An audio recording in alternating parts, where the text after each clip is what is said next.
Now?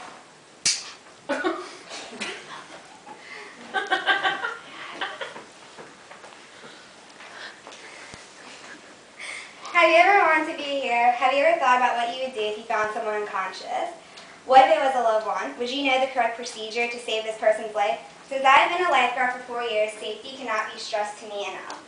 This is why I find it very important that everyone should know how to perform cardiopulmonary resuscitation, also known as CPR. There are 4 main points I will talk about in performing CPR. The first is assessing the situation. How will you know if the person even needs CPR? The second one is how to clear the airways and check for a pulse. Third, I'll explain the proper way to perform rescue breathing, and my final point is how to do chest compressions. The first thing you will need to do is find out if someone needs CPR or not by assessing the problem. First, is the victim conscious or unconscious? If the person's unconscious, you need to tap him or her on the shoulder and shake them and say things such as, "Hello, are you okay? Can you hear me?" If there is no response, call 911 or get a person nearby to call 911. If you're in a public area, check the person's mouth and make sure they have not choked on anything. If there is something they choked on, take your pointer finger and middle finger and swipe out any debris or food that is blocking their airway.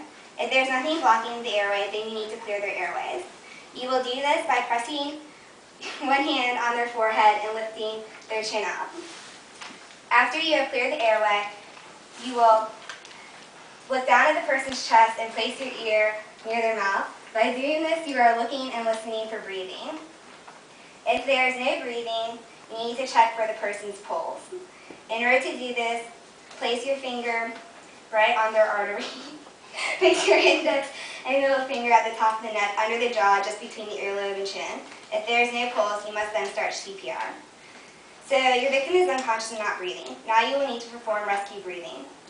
With the airway still open from the head till chin lift, plug the person's nostrils shut with your fingers. Next, cover the victim's mouth with yours, making sure there is a tight seal and no air can escape out.